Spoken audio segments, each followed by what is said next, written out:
हरिहरनाथ थाना को मैंने एप्लीकेशन दे दिया है। मुझे जान से मारने की धमकी मिली है। जिस तरह से फ़ोन करके उन्होंने गुंडा बुलाया। सोनपुर में राजनीतिक तौर पर और सामाजिक तौर पर लोगों के बीच रहते हैं, अगर आपके ऊपर इस तरीके के आरोप लग रहे हैं कि भाई जान से मार देंगे, तो ये बहुत बड़ा प्रश्न चिन्ह खड़ा हो रहा है ना। फ़ोन पर सुन सकते हैं उसके रिकॉर्डिंग में कि वो फ़ोन कर करके गुंडे बुला रहा है मुझे मारने के लिए। उसी चैम्बर में, सीओ के चैम्बर में गुंडे बुला रहे हैं। हाँ, गुंडे बुला रहे हैं हाँ। मुझे मारने के लिए। लोकतंत्र में चुनाव लड़ने का अधिकार सबको है। वैसे में हमारे साथ अभय सिंह जी हैं, सोनपुर से हैं और प्रदेश के अधिकारी भी हैं, भाजपा के बहुत बड़े नेता हैं। सर, आपके ऊपर जिस तरीके से ये विवादें हो रही हैं, आपको जान से मारने की जो संभावनाएं व्यक्त की जा रही हैं, ये इसको कैसे देखते हैं आप? ये तो हो गया कि रोकने का प्रयास। रोकने का प्रयास। दूसरा विषय है कि यहाँ पर इतना बड़ा खेल चल रहा है और इस तरह से जमीन हड़पने वाले लोग, जो हड़पने वाले लोग हैं, जिनको भूमि माफिया कहा जा सकता है, उसके खिलाफ हम जब जंग लड़ रहे हैं और गलत तरीके से दूसरे का जमीन हड़पने का प्रयास किया जा रहा है, उसके खिलाफ मेरी लड़ाई थी। इसीलिए जान से मारने की धमकी और बाकी राजनीतिक कारणों से भी प्रयास हो सकता है लोगों का इस तरह का। लेकिन मेरा जो विषय था, हम सीओ ने हमको बुलाया जो गलत तरीके से हमारे नज़र में, और मेरे जो मित्र हैं और जो भाजपा के नेता हैं, उनके ज़मीन को गलत तरीके से दूसरे पर चढ़ा देने के बाद, जो आदमी ज़मीन बेच चुका है, इस पर वापस चढ़ा देने के बाद इस तरह से बुलाया गया सीओ के माध्यम से। हमने जब कहा सीओ को, वहाँ उनके चेम्बर में जिस तरह से धमकी दिया गया जान से मारने की, और सीसीटीवी फुटेज निकाल लीजिए, वो आदमी मेरे पास चल तक मारने के लिए बढ़ गया, तो आप समझ सकते हैं कि किस तरह से वहाँ काम हो रहा है। कौन वो लोग हैं जो आपको मारने के लिए यहाँ तक पहुँच जा रहे हैं? कुछ साठ-गांठ है। एक नाम तो हम बता सकते हैं जो मारने के लिए आए थे मेरे पास, हाँ। घनश्याम सिंह। वो आप सीसीटीवी देख लीजिए। मतलब सीओ के चैम्बर में इस तरीके से हुआ और इस पर कोई कार्रवाई नहीं। इस पर अभी तक कोई कार्रवाई नहीं हुई। सीओ ने भी स्वतः संज्ञान लेकर के सिर्फ इतना कहा उनको भाग जाने को, ये नहीं कहा उसकी गिरफ्तारी नहीं कराई, और उसके खिलाफ कोई अभी तक एफआईआर नहीं डाला गया। उनके चेम्बर में मुझे धमकी दिया गया। वो उसी चेम्बर में फ़ोन कर करके बोलता है, वो फ़ोन पर सुन सकते हैं उसके रिकॉर्डिंग में कि वो फ़ोन कर करके गुंडे बुला रहा है मुझे मारने के लिए। उसी चेम्बर में, सीओ के चैम्बर में गुंडे बुला रहे हैं। हाँ, गुंडे बुला रहे हैं हाँ। मुझे मारने के लिए। हाँ। क्या मेरे हत्या होने के बाद यहाँ का प्रशासन काम करेगा? अगर मेरी हत्या होती है तो इसकी जवाबदेही कौन लेता है?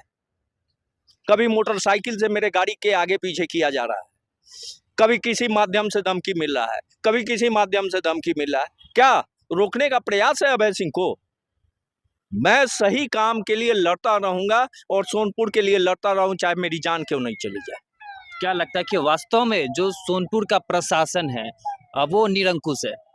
देखिए, अभी जिस तरह से सीओ के चेम्बर में हुआ, आप इसको स्वतः समझ लीजिए क्यों हुआ और क्यों कराया गया, और सीओ ने एक्शन नहीं लिया, तो आप बात समझ सकते हैं। आप जा करके सीओ से पूछिए कि अभय सिंह के साथ जो घटना हुआ उस पर कार्रवाई क्या किया है आपने? कोई जवाब नहीं है उनके पास। अभय सिंह जी, आप भाजपा के नेता भी हैं, आपकी सरकार है, आपकी जब आप समझे कि नहीं सुन पा रहे हैं प्रशासन, तो आम लोग, आम जनमानस क्या क्या सुन पाते होंगे? यही हमको दुख है। हाँ। इसी बात का दुख है। जब मैं इस क्षेत्र में निकलता हूँ, दर्जनों ऐसे मामले मिलते हैं जिस पर कार्रवाई नहीं हो रही। कल एक मुखिया है, मेरे सरपंच आए, उनका सार्वजनिक रोड बनना है। अच्छा। उसकी नापी नहीं हो रही है, उसकी नापी नहीं हो रही है, उसका तय नहीं हो रहा है। जो सार्वजनिक काम है उसका भी काम नहीं हो रहा है। ये बड़ा दुख का विषय है। और जिस तरह से काम हो रहा है ना, मुझे अफसोस अपने सारे नेता, वरिष्ठ नेताओं को अभी तक नहीं बताए हैं, लेकिन कल से मैंने सोचा है कि सारे वरिष्ठ नेताओं को इस संज्ञान में डालना है कि इस तरह की घटना हो रही है सोनपुर के अंदर। हो रही है। इस पर अगला स्टेप आपका क्या होगा? अब तो एक ही स्वरूप बंदा सरकार मेरी है। अपन सरकार के पास अपनी बात रखेंगे, अपने नेताओं के पास बात रखेंगे और पूरी जानकारी अपने नेताओं को देंगे। आपने इसका मतलब एफआईआर वगैरह करवाया? हमने करवाया। हरिहरनाथ थाना को मैंने एप्लीकेशन दे दिया है। मुझे जान से मारने की धमकी मिली है। जिस तरह से फ़ोन करके उन्होंने गुंडा बुलाया, मैंने इसकी जानकारी हरिहरनाथ थाना उस क्षेत्र में आता है, हरिहरनाथ थाना के थाना प्रभारी को दे दी है। उन्होंने आश्वासन दिया है कि पूर्णतः कार्रवाई होगी। आश्वासन तो मिला है, एफआईआर कब दी है? एफआईआर कल दिया है। कल दी है। अभी तक कोई उस पे एक्शन नहीं? वो एक्शन ली है थोड़ा बहुत, अच्छा, लेकिन अभी पूर्णतः एक्शन क्या होगा वो हम इंतजार करेंगे कल तक। कल तक। अगर नहीं होता है उसके बाद आप क्या करेंगे?